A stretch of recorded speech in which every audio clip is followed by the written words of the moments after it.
Just in time for Valentine's Day, Showtime is dropping the first 2 episodes of the 3rd season of the enigmatic survival horror Yellowjackets. So far, there have been a lot of questions, not a ton of answers. Does this season bring more clarity to the story?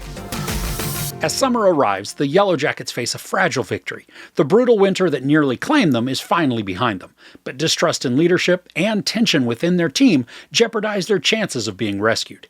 In the present, long-buried secrets begin to surface, and as the women fight to keep their lives from unraveling, they must confront a chilling question. Who are they really, and what dark truths are they hiding from each other and themselves?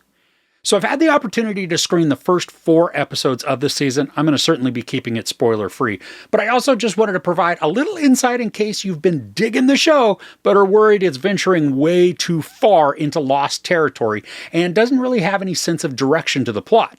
Now, I'm right there with you.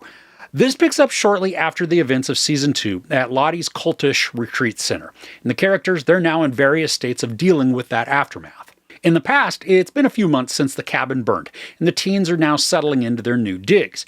They look to be fairly organized and functioning somewhat decently. There's still a massive amount of distrust, and with any group that's forced to be together for so long under extreme circumstances, some are also at a breaking point, while others are kind of checked out and in their own little worlds. The cast continues to be superb, both in the past and present timelines, and neither are very healthy in their mental states.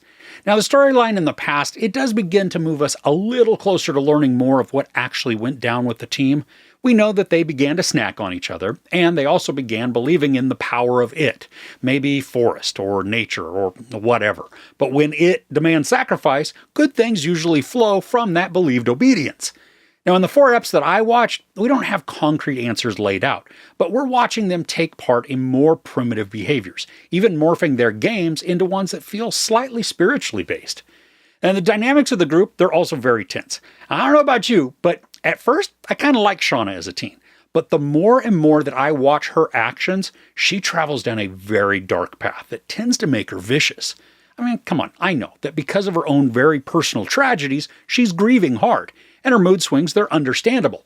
But there's also a wildly unhealthy mindset that she's embracing that makes it difficult to be endeared to her.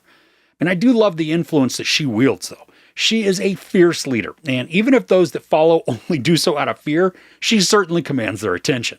And because of decisions that were made in the previous season, I love watching teenage Nat become caught in precarious social situations.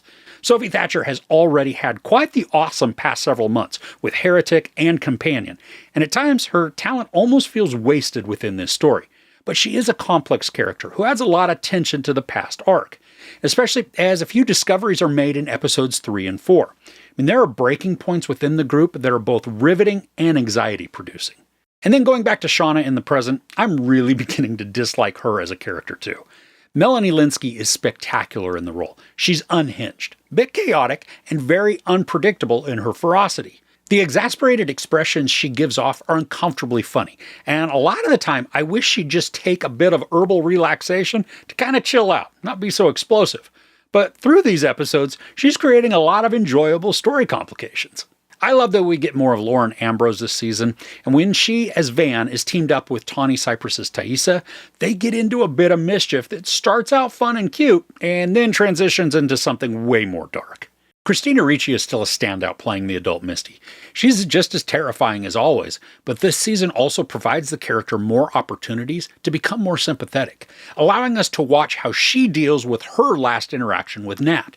The snark and the biting wit are still present, but there's also this air of regretful melancholy that hangs over her, enriching the character from psychotically anal to psychotically anal with a conscience.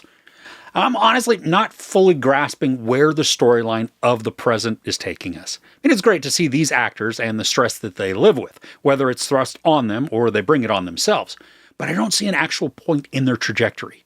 What continues to be the most intriguing portion of the series is the events of the past, learning all about their mysterious circumstances and how they ultimately become rescued.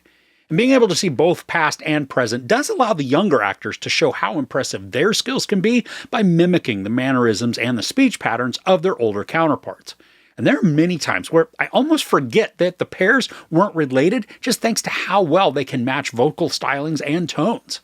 So for these first 4 episodes, there's a lot of excitement. some nail-biting drama with life and death stakes on the line, and then some dark and twisted humor. The present, while engaging, still fails to illustrate its purpose, and the past continues to deliver enigmatic imagery and actions. And while it feels as though we are progressing towards a revelation, I can't say with certainty that it will be effective or rewarding. I am still holding out hope that this has a game plan and the story knows exactly where it's leading us.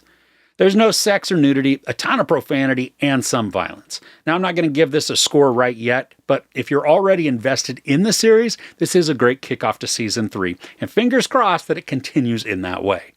All right, do you have a favorite character within the show? I'd love to know who it is and which timeline in the comments below.